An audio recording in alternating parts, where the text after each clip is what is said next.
گھڑی دیکھ لیا کرو گے. حضور تشریف لاتے, مصلی پہ قدم رکھتے تو صحابہ اٹھ کے کھڑے ہو جاتے. یہ نہیں کہ آنے سے پہلے ایک اور تکلوتا, دو تکلوتے, تین تکلوتے, آئے نہیں مولوی صاحب, آئے نہیں, کتنے رہ گئے, آئے نہیں اجے. یہ خلاف ادب طریقہ ہے. سنت طریقہ کیا ہے؟ اذا اقمتم الصلاۃ رأیتمونی, چپ کر کے آرام سے بیٹھو, امام کا انتظار کرو. جب امام صاحب تشریف لائیں, مصلی پہ قدم رکھیں تو کیا کرو؟ اقمتم الصلاۃ, نماز کے لیے, امام کے احترام کے لیے کھڑا نہیں ہونا, نماز کے لیے کھڑا ہونا ہے, نماز کے لیے کھڑے ہو جائے. اور یہاں پہ اگلی بات بھی آپ کو بتا دوں, نبی کریم صلی اللہ علیہ وسلم عام روٹین میں اپنے احترام میں لوگوں کا کھڑا ہونا پسند نہیں فرماتے تھے. یہ بات ذہن میں رکھیں بھائی.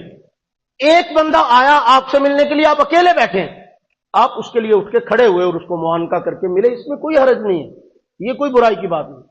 ایک بندہ آیا, مجلس لگی ہوئی ہے, یہ سارے بیٹھے ہوئے ہیں, آپ بیٹھے ہیں, مثال کے طور پہ آپ جمعے کے لیے تشریف لائے, بیٹھے ہوئے ہیں, میں آیا ہوں جمعے کے لیے, جمعہ پڑھانے کے لیے, آپ پہلے سے 50 گھنٹے بیٹھے ہیں مثال کے طور پر, مجھے دیکھ کے اٹھ کے کھڑے ہو گئے, حضرت صاحب آ گئے, پڑے وہ کھڑے ہو گئے.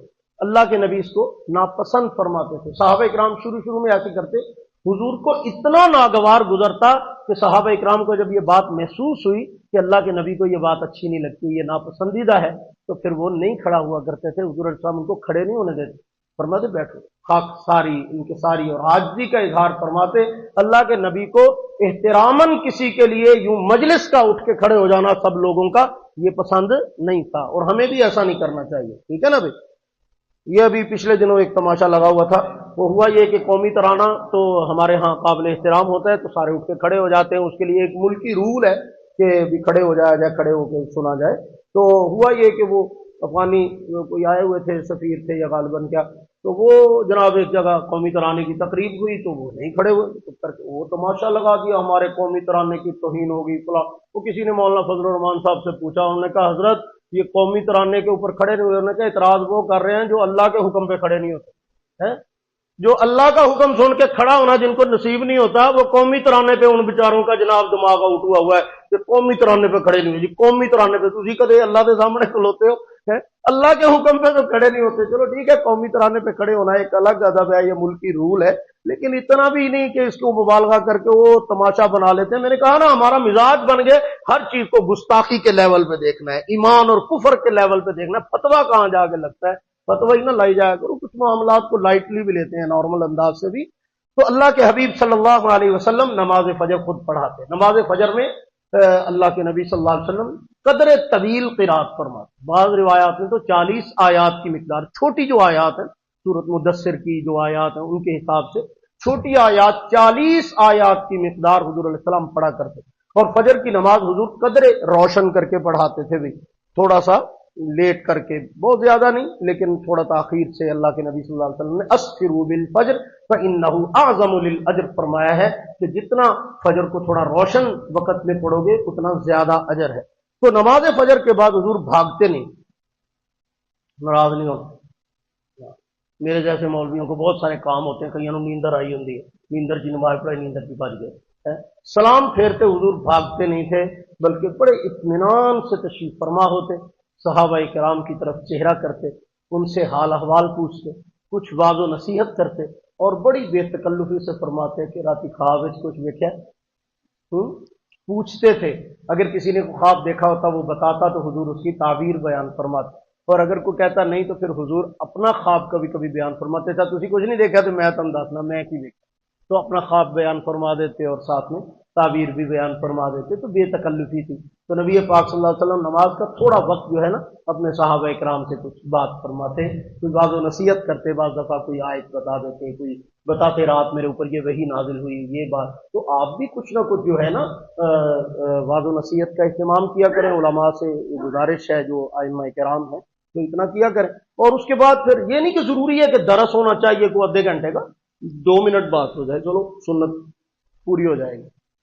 اس کے بعد پھر نبی کریم صلی اللہ علیہ وسلم اشراق کا اہتمام فرماتے. سورج سوا نیزے پہ بلند ہو جاتا تو آپ اشراق کی نماز پڑھتے. اشراق کے بعد نبی پاک صلی اللہ علیہ وسلم اشراق کے 2 یا 4 رکعات حضور علیہ السلام پڑھا کرتے تھے. اس کے بعد نبی کریم صلی اللہ علیہ وسلم گھر تشریف لے جاتے, گھر والوں کا حال احوال پوچھتے, کچھ ناشتہ واشتہ کرتے, کچھ کھانے کا اہتمام ہوگا وہ رکھ لیتے. تو اس کے بعد اللہ کے پیغمبر صلی اللہ علیہ وسلم اپنے گھر والوں سے حال احوال کرتے، جس طرح کہ ایک حدیث شریف میں آتا ہے کہ حضور علیہ السلام اپنی ایک زوجہ محترمہ کے گھر گئے، ان کو فرمایا صبح سے اب تک کیا کیا کیا، وہ بتایا میں نے یہ کیا، میں نے وہ کیا، چاشت کا وقت ہو رہا تھا، حضور نے فرمایا اچھا جن کام تو کیتے نا میں اس ٹائم پہ اتنی ساری کمائی کی تھی، تو وہ کیسے؟ فرمایا میں نے کہا سبحان اللہ عدد خلقہ ورضا نفسہ وزینۃ عرشہ ومداد کلماتہ، یہ کلمات اتنے مبارک ہیں اللہ اس کو ڈھیر سارا اجر عطا فرماتے ہیں۔ تو یہ کلمات میں نے پڑھے، تو یہ کلمات سیکھ لینے چاہیے، اس وقت میں حضور کی سنت ہے یہ پڑھنا۔ پھر آپ صلی اللہ علیہ وسلم جب سورج خوب روشن ہو جاتا تو چاشت کی نماز ادا فرماتے، تو یہ نفلی نماز ہے جس کے پڑھنے سے رزق میں برکت ہوتی ہے، خیر نصیب ہوتی ہے، اللہ کے نبی کی سنت بھی ہے، تو یہ پڑھ لینا۔